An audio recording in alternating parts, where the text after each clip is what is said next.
We have big news. We have exciting news for you. Tell them what it is, Serena. We are super excited to announce that we are starting our first membership this January 2024. Yay! Membership.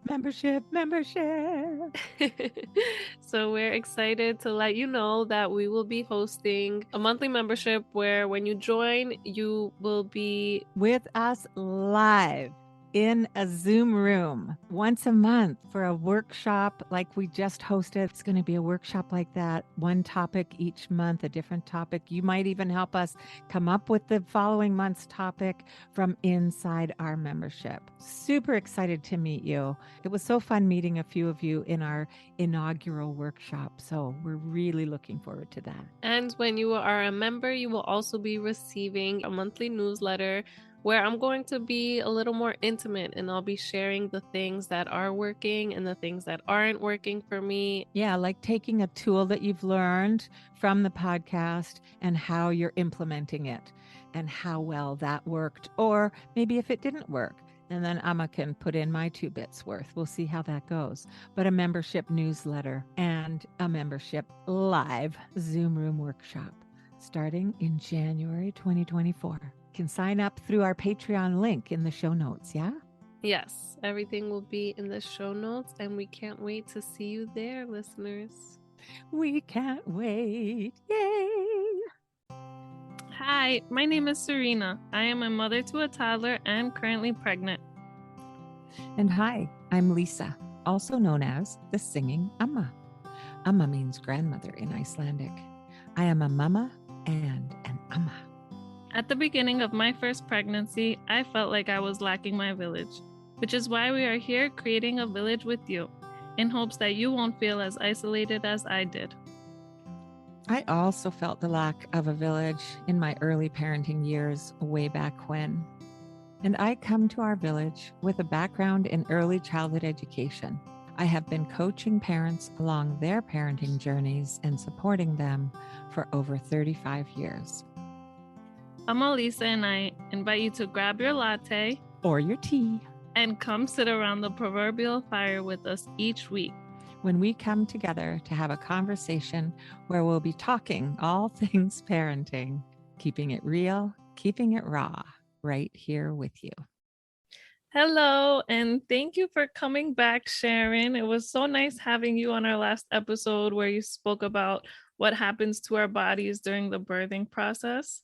And you had mentioned that you wanted to explain what happens to the baby during this process, because we're so focused on our body and just getting the baby out. We don't even get to think about what the baby's going through. And it seems like a traumatizing experience for them. They're getting shoved through this hole, and it's very different from the 9 months that they've just been growing, or 10 months actually. 10 months where they've just been growing comfortably inside their mama. So and so safe and protected, yes. Right? And all of a sudden, all this stuff is happening to their physical world. Tell us, Sharon, tell us what's going on. When we think about the baby being encased in this beautiful uterine muscle that we've talked about, at first they can wiggle around. You feel kicks everywhere. Mm-hmm. There's plenty of room. They're encased in water, so they're cushioned. But as you get more and more further along, that little encasement gets tighter and tighter and tighter around the baby's body. Now, the baby's head is the heaviest part of its body. So most of the time, babies' heads go straight down. This is why we want our babies to be born head first. And that usually happens because the heaviest part of the body is the head. Mm. And it will go down. And but as our pregnancy progresses, this container that's holding this baby is getting tighter and tighter and tighter as the baby's body gets bigger and bigger and bigger. When the labor starts, the baby is squeezed. Every time you get a contraction, the baby's also squeezed. The oxygen supply drops a little bit to the baby every time you have a contraction, and then pops right back up after the contraction, which is fine. Then when the contractions, when the uterus is completely pulled up and the baby starts down, the baby's head bones are ramming into mother's pelvic bones every contraction. This is not comfortable for the baby. The baby goes further down, is finally hitting the vaginal area, stretching out the perineum, lifting its head to be born, and then swims out. The rest of the body comes out quite easily. Now, until recently, not that long ago, babies were delivered and grabbed by their back feet and held up in the air and spanked. And they screamed and cried. And everybody in the room went, yay, screaming and crying baby. Only means that the baby is alive and viable, but the baby's screaming and crying. Is that really what we want? Does that really make everybody happy? Because the baby's not happy. When you are pregnant and perhaps sitting in the sun, your baby might see a golden hue of light coming through. But when a baby is born under bright lights, the baby is blinded. Oftentimes you'll see a baby's head come out, the baby will open its eyes and then shut them really tight because there's too much light in the room. The baby hasn't had light. The baby's not used to light. So this is why it's nicer to dim the lights when the birth is happening. So the next thing that is done, at least in hospitals, we're basically talking about hospital birth now, is medication is put into the baby's eyes. That is to protect the baby from any infection that may have occurred within the passage through the mother's body. In my experience, should a baby contract an infection, the drops or the salve can be put in later. What it does, now the baby's blinded by lights, now we put salve in their eyes, now they can't see anything at all. So now we're going to whisk that baby away to the nursery and we're going to wash it. Oops, let's back up a minute. When the baby's out, sometimes there's a rush to get the placenta out, and sometimes they'll cut the cord immediately. The baby is receiving oxygen and nutrients through that cord. So when you cut the cord automatically, as soon as you cut the cord, as soon as the baby needs to breathe, all the sacs in the baby's lungs, these little sacs, poof, open. And that is not without discomfort either. So we want to at least delay cutting of the cord until the blood that's passing through it has stopped pulsating. Within the cord is something called Wharton's jelly. And as soon as the placenta is out, Wharton's jelly expands and shuts down the blood, the veins and the arteries inside. So it's gradual. But when we just chop the cord, then boom, the baby has to breathe all of a sudden. So we want to delay cord clamping because of that. So just to interject, yeah, thanks. Serena, just one sec.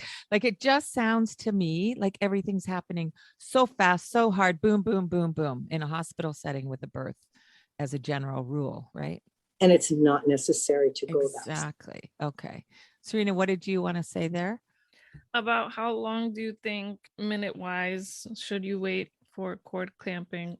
The cord, when you touch it with your fingers, and don't be afraid to reach down there and touch it if you want to, you can feel the pulsing. It's very strong. So you wait until there is no more pulsing, then you cut the cord. Okay. Because then the Wharton's jelly has already made that transition to blocking that form of oxygen. Excuse me, and the baby will breathe on its own. So it's not a matter of time, it's a matter of when the cord stops pulsating. Okay. Then oftentimes babies are taken to a nursery. We just want to check out the baby. So off it goes to the nursery without mom, without dad.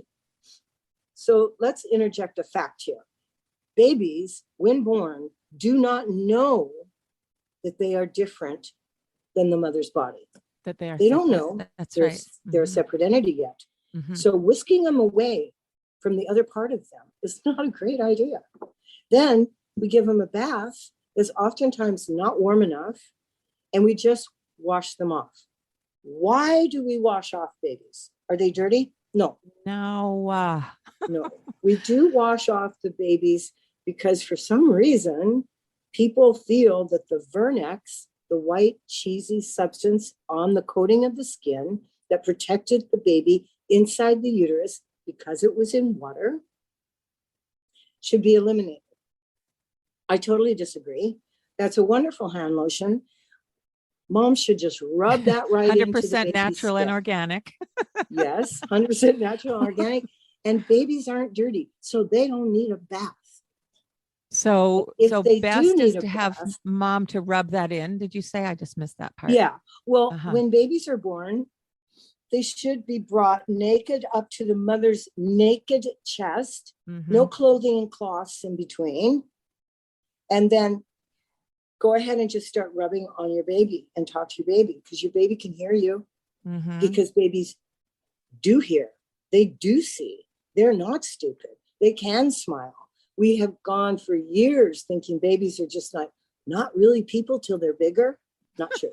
Not true. Absolutely not. Oh, I remember hearing something just before I had my baby, and that was that mothers will perspire, will sweat really a lot more body odor than normal right after birth. And that's because the baby is going to scent to its mama. It's going to learn its mama's scent on the outside of the world. Have you ever heard that, Sharon? When the baby is brought up to you and it's on your body, Yeah. Your baby smells your smell. Every animal bonds by that. Yeah. But what I want to point out there is not to wear antiperspirant or deodorant in those first few hours. Your baby right here between your breasts is going to get a full smell on. Don't worry. Okay, good. Yeah. Yeah. I remember after birth, I had a very strong smell. Right? And that Me lasted, too. That lasted for a while. Yeah. Yeah. That's what it is. I just had to bring in that little animal moment. I often talk about us being mammals on the podcast, Sharon, and how We mammals are mammals. I know, but most people separate us from the other rest of the natural world. I'm lately convinced that the human species is the stupidest of all. Yeah. What do animals That's do? another podcast. They lick their babies. They lick their babies all over. A baby, if brought to the abdomen and left alone, will crawl to the mother's breast. Yes. If left alone being the main problem. And that so whole... babies are taken to the nursery and they're given baths, which are unnecessary. But if you are going to do a bath, for instance, I really advocate bathing any baby that seems to be very traumatized at birth. The best way to do it is to have a nice tub full of warm water, i.e. 98 degrees, ease the baby in, and let the baby just relax and unfold. And the best person to do that would be mama, right? Mother and daddy. Mom and daddy. Baby's bonding with both. And There's no reason why daddy can't take his shirt off if mom's sleeping. Get that baby skin to skin on daddy as well. It's a pretty good thing to do. So then we have to talk about other things that are done, like shots that are given and things that can be delayed. Nothing has to happen immediately. Nothing. Not the eyes, not the shots. Everything can be delayed. What's most important in the first hours after birth is that baby remains with mother, skin to skin. So I mean, we could talk about circumcision, but then you really have me on a roll. There is a whole podcast. The unkindest cut of all. I could do a podcast on circumcision. Well, I would like to know, you are a registered nurse as well, because we have midwives, doulas, and we have the registered nurses, right? So what can we expect from our registered nurse who's there during the process? I know when I had my first daughter, the nurse that was with me, she was very sweet, and I had my baby in the middle of the pandemic, so I only had my nurse there. And then when it was time, the doctor came in, and it was a very small team, but I know in the hospital sometimes you might have all the residents come in, and what can we tell the RN or expect of the RN during this process? Well, there's a couple of things you brought up. No one else can be brought into your birth without your permission. Whether they tell you that or not, that's the law. So that's something that you put on your birth plan. And those rather not have students in the room or whatever. A nurse that's a good OB nurse is a doula, and she can get you through all that stuff. You can expect your nurse. I can't tell you what you can expect from your nurse because every nurse is different. Okay. The way I am in a birth is different than another nurse might be in a birth. Many nurses are just doing their job and they watch the monitor. And when we talk about labor, we'll talk about all that.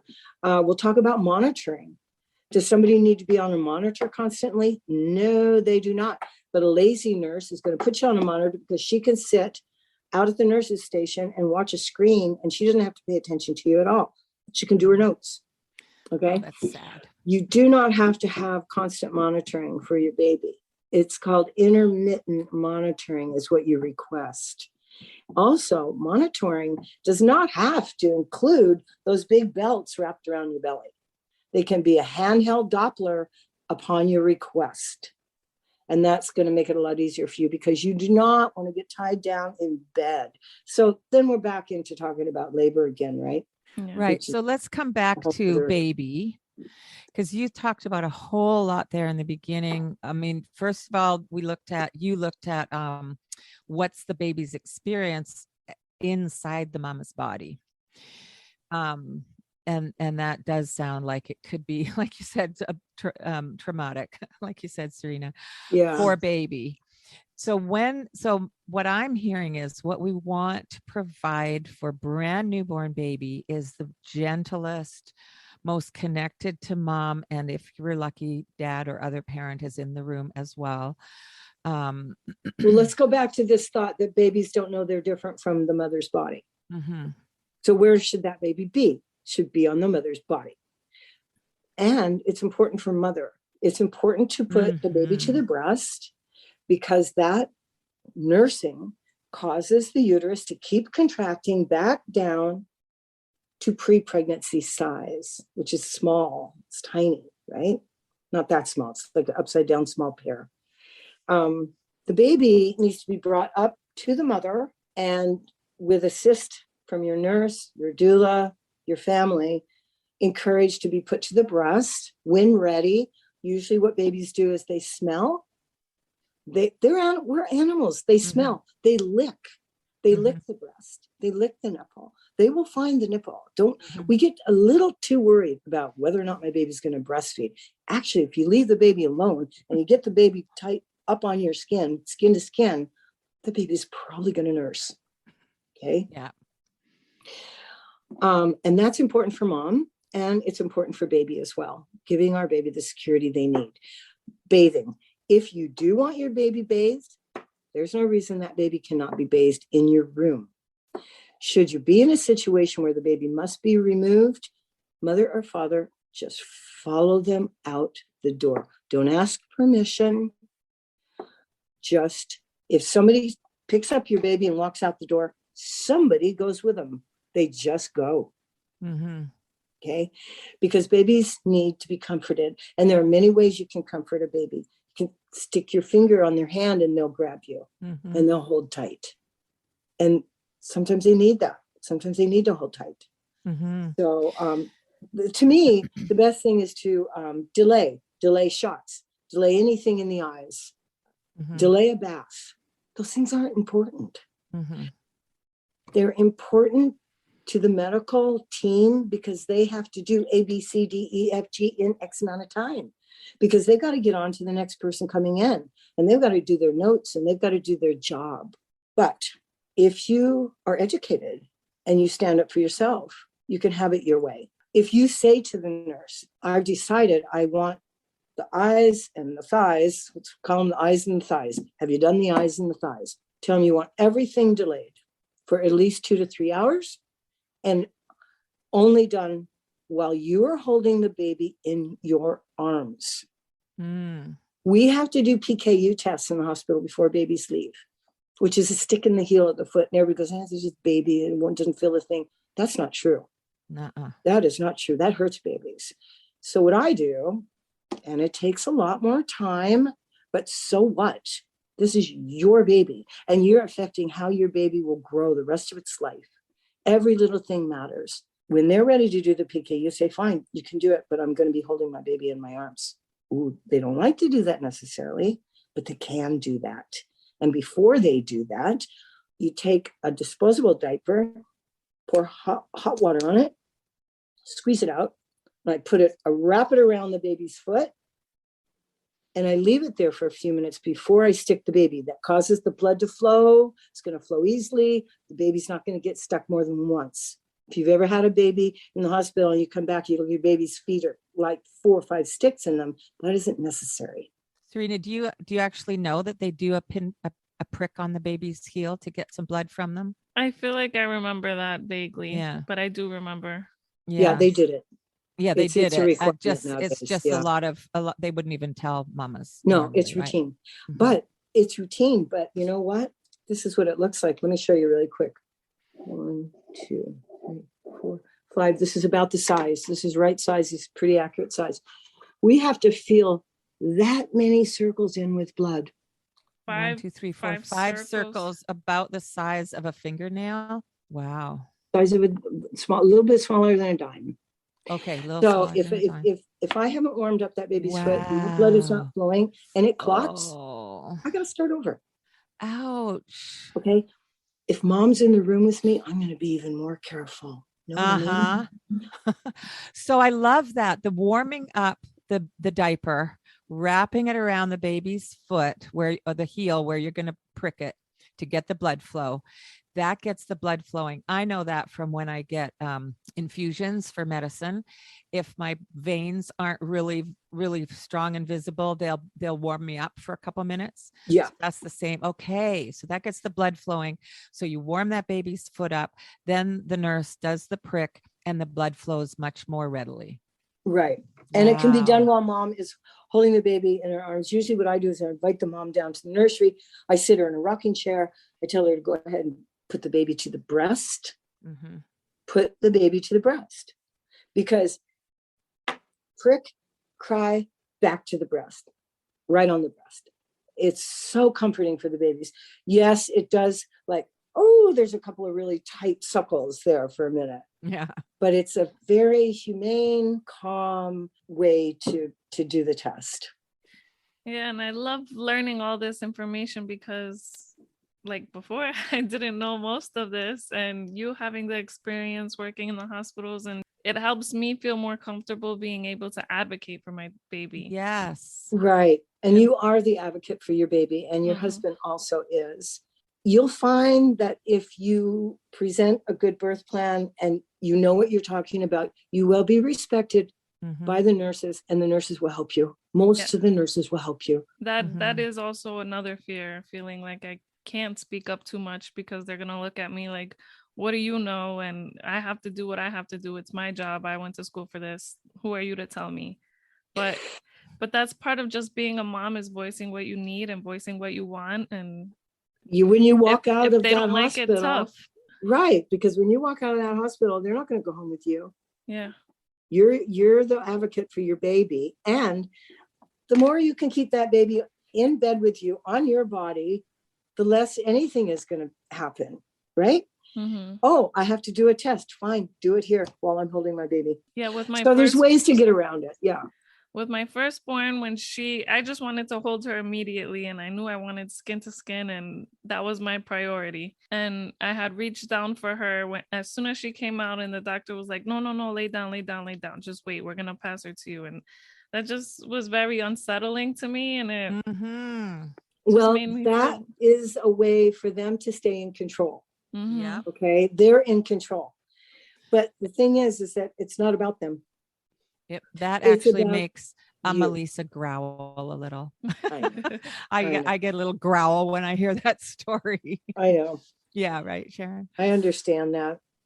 So just when you were sharing that, Serena, about your experience in that hospital with that particular doctor, that whatever, I think maybe it's a neat thing just to, before we finish up for today, share my experience and my daughter's experience, just those moments. So I was in a small country hospital when I delivered. And I had a midwife who was acting as my doula through my birth, my labor and my birth. And my partner was there. And and I had a wonderful woman doctor, love my doctor. And when my baby was born, she reached her right up and put her on my chest, just because that's what they did. And that's what I wanted, but that's who those two women were.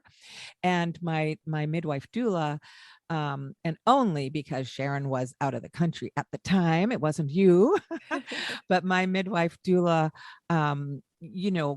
helped me to hold her in such a way. And my baby actually did find the breast pretty much on her own and started suckling pretty much right away within maybe 5 minutes. Yeah. Now my daughter, 20 years later, just before her 21st birthday, she gave birth in my living room with a midwife and a midwife in training. And it was the midwife and my mom. So we had grandmother, mother, daughter giving birth in my living room in front of the warm fireplace, November birth. Anyway, the training midwife was offered the to catch the baby. That's what we call it, right, Sharon, in the midwifery world? Yeah. They're not delivering the baby. You are delivering the baby, mama. The midwife And is there to catch. okay, that what Lisa just said, Lisa, that is the most important thing to remember, is that no one delivers your baby. They catch babies on the way out, but no one delivers that baby but you. So you're the one doing all the work, not them. It's so amazing it was so to me beautiful. how many women look up to the doctors and go, oh, thank you. I know. What? But let me just tell you this little bit, because this was so beautiful. This young midwife in training looked at my daughter on one of her, later contractions when the baby's head is coming. She says, do you want to feel your baby's head? And my daughter said, yeah.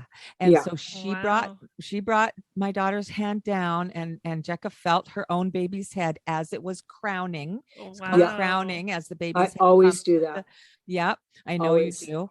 And then the baby's head came again, and a couple, few contractions later, Jekka felt the baby's head again. And then when it was time for the birth contraction, I guess the head had been born. Then the midwife looked at Jekka and said, do you want to catch your baby? Yeah. And Jekka said, can I? She said, yeah. I just want to fly to New York and do her birth. I know. And I want to be there with you. And so my daughter, with the midwife's hands around hers to help her get a good grip on him. Well, we didn't know it was a him yet, but she lifted her own baby out of her and pulled him up onto her belly. And that's how it should be. And Isn't that incredible, when we talk Serena? about labor, when we talk about labor, I would definitely talk about that, because by touching the head, you have an immediate mind-body connection to what's happening. It's immediate in women. Yeah. You can see it in their faces. They're like, oh, yeah, that's what we're doing here. Right. Yeah. And you really, it does something inside your head. So, we're not going to care about what the doctors need. We're going to care about what you need as a woman. And that is education and empowerment, which is what we're talking about, right? Education and empowerment. Yes. And that's exactly what I felt and what I thought when you said that midwife allowed her to do that. That is just very empowering. And I felt the body connection. I felt that. And when I had my daughter, I felt very disconnected from that, especially when the doctor had told me, no, wait. And I felt like it's my baby. It's coming out of me. Right. And now, if you're in that same situation now, you might say, no, I'm going to hold my baby. There's no, is there a medical reason? Yes, there can be. Maybe there's a short cord. Maybe you're going to pull on the cord. You don't want to do that. That pulls the placenta. That's a whole other problem. That's in labor and delivery, how to get through it. But I remember when I birthed Jamie in 1971, I was real attached to having a non-medicated birth, non-induced. Induction's another problem. We could write a whole podcast on. So I only had one book. There was only one book out. My mom got it for me. It was Grantley Dick Reed's Childbirth Without Fear. It's still a good book today, even though it was written in the 40s. And I had to interview 4 doctors before I found the doctor that would do my delivery. So I want to say quickly as a sideline, if you see the same doctor all the time, Serena, and you know that doctor will be with you in labor, then we start talking about the things we want in our prenatal visits, not when you walk in the door, because your doctor's not going to be there when you walk in the door. Just the nurses are there. Okay. Anyway, I had my baby after a very long labor and delivery, and went to sleep that night with my baby in my crook on my arm. And this is in 1971. And the morning nurse came in probably around 6 in the morning or something really early. They get going and started literally screaming and yelling at me. Oh my God. Are you crazy? You could have rolled over in the night and killed your baby. And I'm like, my God. There's no way in the world I would have rolled over on this thing and killed it. I am so tuned into this kid. You have no idea.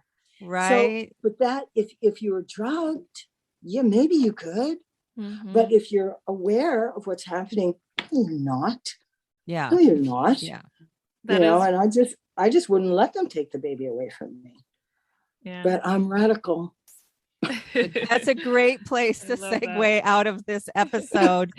You are the mama. This is your baby. Your baby has just been through labor and delivery, just like you have, only from the other side of it. And you are only paying medical people to guard in case there is an emergency. right. That's why they are there. That's why you are there. Right. Yes. And if there is no emergency, if this has all gone to the textbook, And hands off. yeah.